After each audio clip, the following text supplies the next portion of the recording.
All right, guys, it was bound to happen. We're back with Chad with Encore. Two thumbs up. I don't know why I just did that. That was nerves. That was nerves. No, you're good. I'd love to see you do three thumbs up one day. Hold on. Yeah. Someone bring another thumb over here. Okay. Anyway. You can't do it with your toes? No, I can't. So we haven't talked about it yet. Yeah. But we're going to talk a little bit about, what is this, scrap silver, right? Not just 90%. Yeah, well, it goes by many different names. Scrap silver, junk silver, constitutional silver, which I kind of like. Old coins, some people just call it. So a lot of different names. Yeah, I don't like scrap and I don't like junk because it makes people feel like it's worthless, and it's definitely not worthless, and it's definitely misunderstood. It's probably the hardest to understand form of silver that we sell in all the different forms of silver that we sell. Now, how so? So it is 90% silver by content, so by weight. What gets people is they'll think that every piece has 90% of an ounce of silver, and then we'll say, no, it's not every piece, because obviously a dime is smaller than a $50. And then they'll say, oh, so how does it weigh? You go, well, so we add it up by dollar face value. And they say, so, okay, so every dollar worth of face value then has 0.90 ounces of silver? No.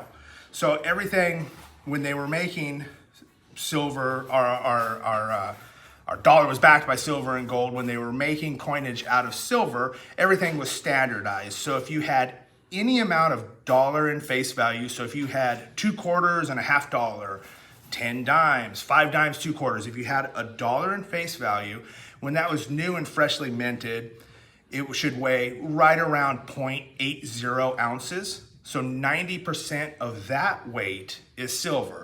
So dealers or people who are buying and selling, usually what we do to compute it is we consider that for every dollar in face value, there's 0.715 ounces of silver. Okay, yep. Yeah, and then the next question is, and sorry to cut you off, Sean, people will say, well, how do I make an exact ounce? There's no way to make an exact ounce. So you have to figure out the content and just figure out what you have from there. Unless you wanted to go through the trouble of melting your own, but melting is illegal, right? Of a even U.S. silver. It's illegal, and then sometimes people say, oh, so I could melt this all together? Yeah, then you're going to have a weird melted congealed bar that isn't a notable product. So I'm going to say, well, I could buy that, but probably at melt value, so it's going to be further back than if you just keep it. And I can imagine if you, if you went to a refiner, it's a little bit different, right? Because it has copper in it, right? Yeah. 10% of the composition is copper, and I guess processing it is a little bit funny, and they could charge you. Yeah, they're going to charge you back on that. Refiners are going to pay back of market because they've got to machine it, melt it down, extract the impurities, and then make a pure silver product. Gotcha. So okay. So yeah, it works on a totally different medium. But care to share like various forms of different silver, constitutional that does come in, and so constitutional. We'll move this stuff out of the way. So the most common forms we see are U.S. 90% coins. So any dimes, quarters, any variety of $50. I didn't grab a couple different varieties of dimes, but any dimes, quarters, or $50 minted 1964 or before are going to be that 90% silver content. So this is the type of stuff we see all the time, and we see a lot of it because it can come in 2 different ways. You know, your bullion silver rounds, your 100-ounce bars, your eagles, those come in typically from people who are silver investors and not collectors. This stuff can come in from collectors. It can come in from people who have bought a good amount of it for investment reasons. It can come in as part of a coin collection where there's a whole bunch of other, buffalo nickels and various coins that people have collected, and this stuff just happens to be in the mix of an older coin collection. So it has different ways that it kind of filters in through local shops. So with that being said, because for us here in the United States, 90% very identifiable on date and things like that. Now, oftentimes you might have people who invest in silver, do you see kind of like this healthy mix of people, stackers, that prefer the constitutional over just like regular stacking bars? Or what has been the consensus of that since you're in the business? So I usually find that because it's a little harder to work the numbers and you got to do some math, you got to figure it out, that it's more of a, I don't want to say it's a niche product. It's probably much more popular than a niche product. It's not as popular as just straight stacking silver buffaloes or silver eagles or 10-ounce bars, 100-ounce bars. That stuff's really easy. You open up your safe. I got 20, 40, 60, 80. I got 100 ounces of rounds. I got 200-ounce bars. I got 300 ounces of silver. You look at your 90% and you got a bag, you got a quarter bag, it's $200, $250 face value. So you got to say, this is market price times 0.715 times 250. Then you figure out what you're selling. So it's a little harder to understand. Now, the nice thing about it, and it's commonly associated with more of the prepper types, more of the silver stackers, because if we get to a point where we're really up against it, and we're bartering in the streets with silver, the dollar collapses, there's any kind of financial woes, that's going to be about the smallest, most easily identified piece of silver in existence. Beyond, you could get into a 1 gram bar, things like that. Like the dime, for example, if you needed it, could buy a gallon of milk, I suppose, right? And that's extreme. That's going to buy cases. your milk. That's going to buy a bag of groceries. That's going to buy half a cart of groceries, or something along those lines. Obviously, we're talking about like a theoretical situation. So the fractional sense of this just, is more appealing. Yeah, it makes sense. And then I like it not just for that. Like that is the most common buyer we see are again, those kind of prepper types. Or we'll get the other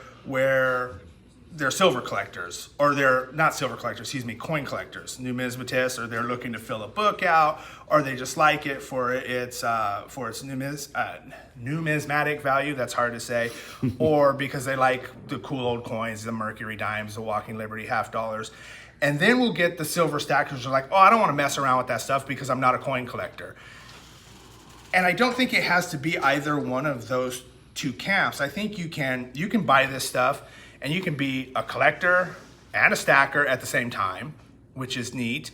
And it doesn't just have to be about, there's some kind of impending financial doom out there. You could still just be getting silver. Right now, the interesting thing about the 90% is the premiums shift really wildly. I was going to say that because I think above any other type of silver investment, anything like 90%, I've always found that dealers have like a different varying view on how much they pay for it. Like one dealer will say, well, I'm only going to give you 12 times face, while another dealer might give 15 or 16. So what's the reasoning behind, kind of like that wide? So any theories? That's kind of the difference between 12 and 15. I mean, at that, I would say the 12, the guy's just trying to get a good deal. Sure. And take advantage of people. Now, if you said, hey, this guy's $15.50 times face value versus 15, a lot of that is just how many customers we currently have wanting it. If you could turn something easy, if the market is not really thriving and people aren't buying, then sometimes the 90% is the last thing to go. And then if you buy a whole bunch, because sometimes you get flooded and someone comes in and they've got $5,000 face value. So you're putting out a lot of money, and the exit strategy is maybe having to send it back to a wholesaler, but then it's bulky, it's expensive, you got to pay to ship it across the country, you got to insure it. So that can get rough. So sometimes people's numbers will move, and then even the numbers will move based on supply and demand. So it's the thing we all learned in 12th grade economics, supply and demand. Now, if it starts getting really hot and heavy and the market's really frothy and a lot of people are buying and people are just flooding into all forms of silver, then the 90 gets popular just like everything else gets popular. Well, then things start running out. And sure, I've seen a million 1964 quarters because they made 60 million or something per mint, I think. There's a lot of them out there. But however many of them there is out there, there's only that many of them. They're never going to make new 1964 quarters. They're gonna melt and refine silver. They're gonna pull silver out of the ground. They're gonna melt grandma's old silverware set, and they're gonna make new Buffalo rounds and new 100-ounce bars. Well, it's funny you brought that up because I said it's illegal to melt silver. Yeah. Is it? Yeah, because I hear people that Yes. back in 2009 and 10 when silver reached $50 an ounce or higher, that people were melting it. Yeah, I mean, I've heard people say that. Now, technically, you would go to a refiner if you brought them a bag of quarters. That's legal tender, so it should be illegal to melt. So that shouldn't be happening. Now, what somebody's doing in some kind of backyard kiln, I don't know. But it's the same thing. If you're doing that, even you're kind of degrading the product as it is. So I wouldn't recommend that because then you're gonna have some amalgam of metal unless you've really got an efficient backyard refinery and then you're making 999 fine silver. But then you've got a 10-ounce bar that says Jerry's 999 fine silver that you've etched into it, and you're gonna bring it into me, and I'm gonna like, well, that doesn't look like That's a premium product there. Jerry should be proud. Jerry makes good stuff. Yeah. And I didn't mean to call Jerry out, but it's tough if there's only two of them in existence. I mean, sure, it's super rare. There's only two in existence, but it becomes a harder product to sell because someone says, that looks like someone made it in their backyard, or I've never heard of it. Well, in Jerry's defense, he did moonlight as a quote unquote costume jewelry exchange. Yeah. So take it for what it's worth. Yeah, costume jewelry enthusiast, I believe was the term. Exactly.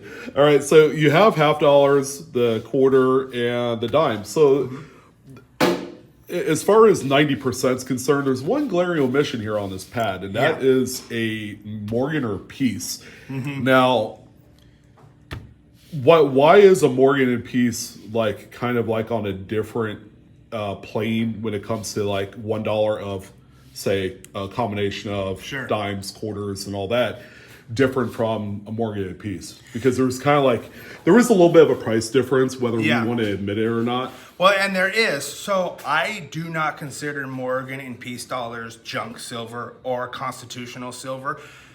First, even though there was $1 face value, there's more silver in those. There's 0.767 or 7616. I forget the exact, but it's 0.76 ounces of silver versus 0.715. More silver.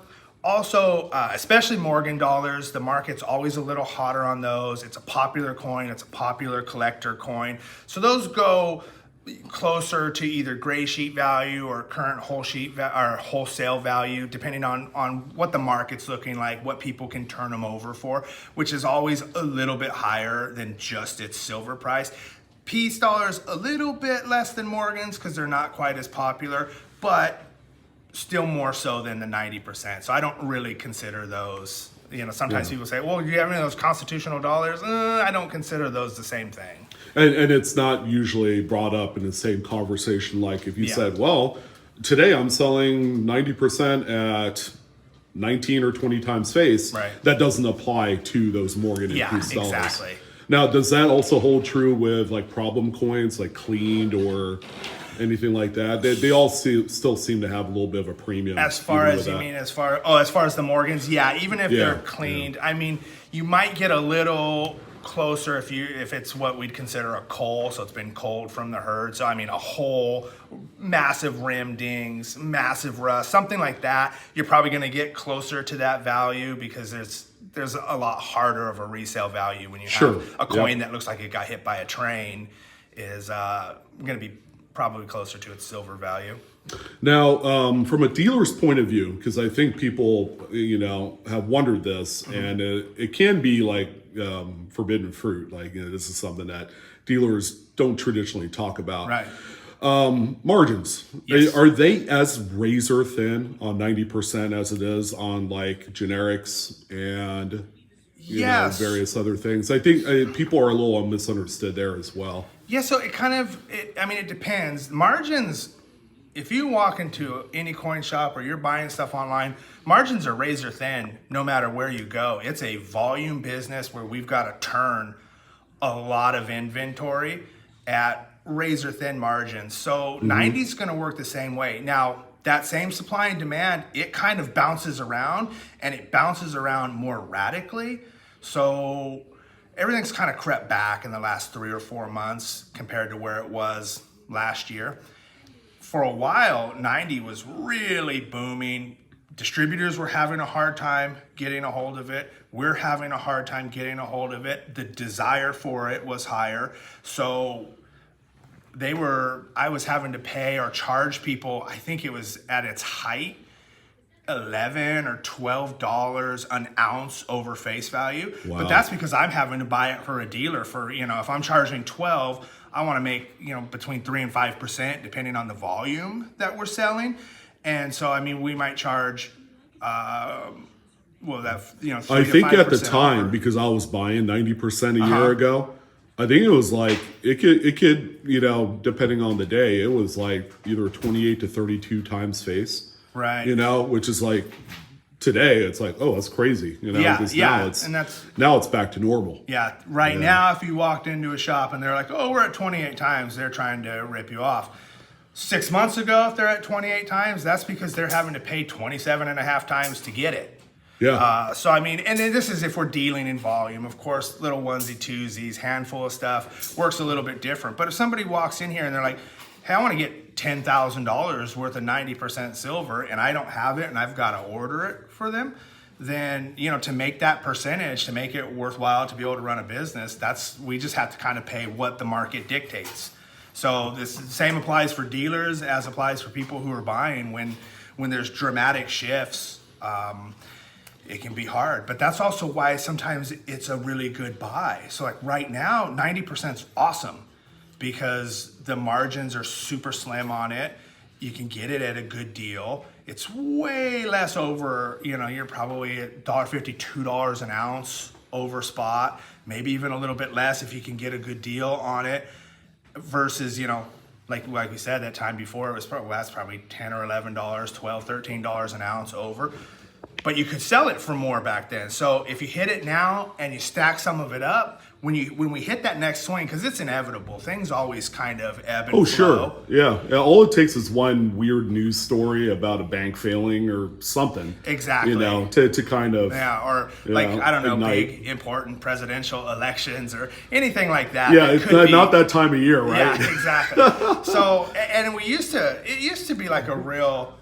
We'd see a 2 to 3 year cycle, I felt like, but now it's like a 2 to 3 month cycle. It acts almost as fast as the news cycle. So yeah, I see how quickly people kind of have like that quick snap emotional reaction just when silver drops a quarter an ounce. Yeah, like it did a week or two ago. It dropped like 40 cents in one day, and then like after it closed and the next day open, it dropped another like 30 cents or whatever. Yeah. So people freaked out and are like, oh my God, the sky is falling. And, Yeah, and everybody loses. Yeah. And it's like, it's going to swing back up. It's different times now when that reaction is that quick and kind of rash, I guess. Yeah, exactly. Yeah.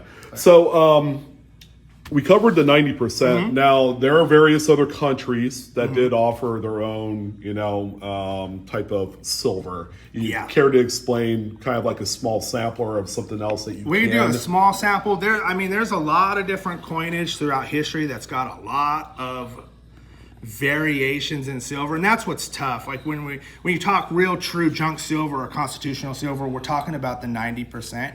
Now we can get into 40% Kennedy half dollars. From 1965 to 1970, just in the half dollars, they put 40% silver in it. So you can still buy those. Those buy and sell for quite a bit closer to market price because they're not a popular product, not a lot of silver in them. Or you get into the war nickels, 42 through 45. They made 35%, so I think it's 0.0565 or something. So there's $1.20 worth of silver in them right now. Again, they kind of move. They're not as popular because the percentages are off. So someone's going to walk in here inevitably in the next month and say, hey, I'd like to order $500 face value of that, or buy it if you have it, or whatever.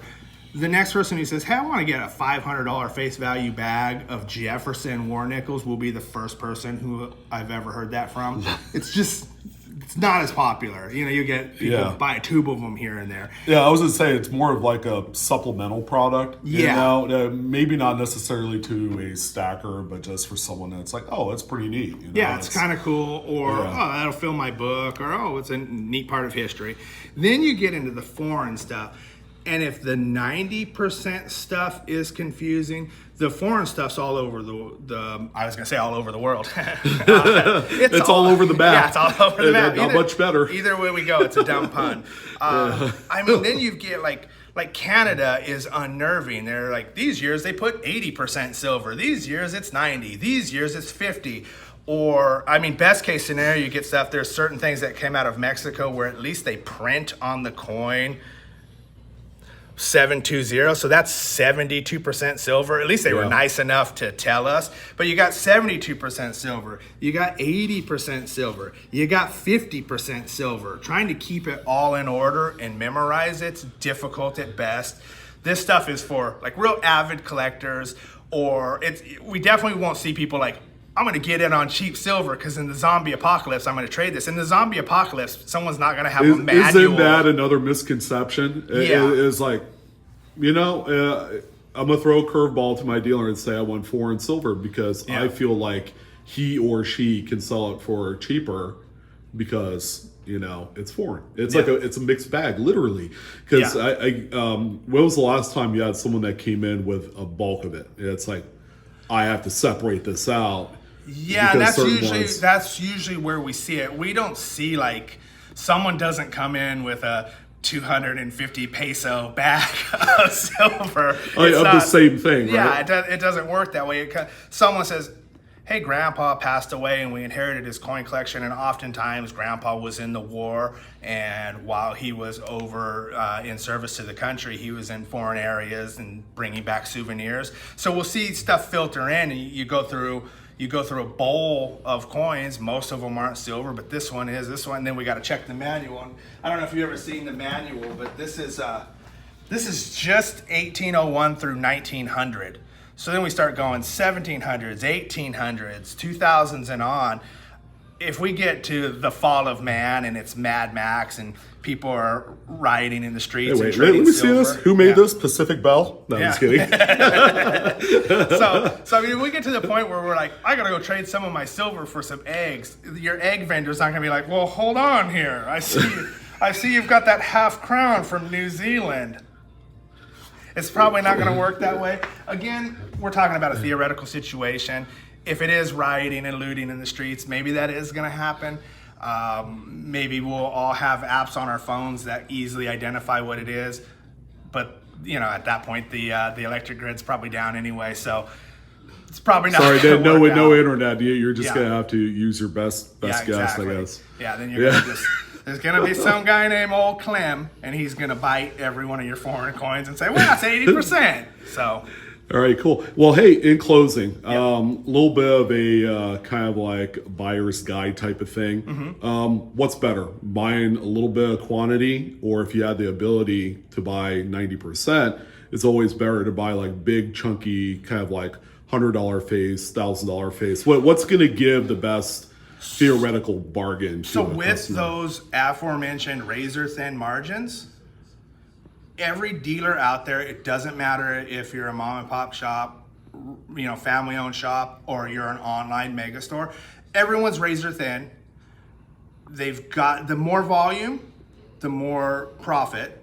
The more volume, the more profit, the better deals that any of us can make. So I mean, if you're going to come in and you're going to buy $100, $250, $1,000 face value, that gives you a little bit of room to say, well, can I get a better deal? Well, I mean, there's more to eat off of if there's better, larger swaths of it. So oh, sure. Yeah. So that's the nice thing. But where it is nice is, I get a lot of younger guys who come in, guys and gals, I should say, who they don't make as much money. They're not going to come in and drop $3,000 on silver, but they can pick up a few dimes here and there.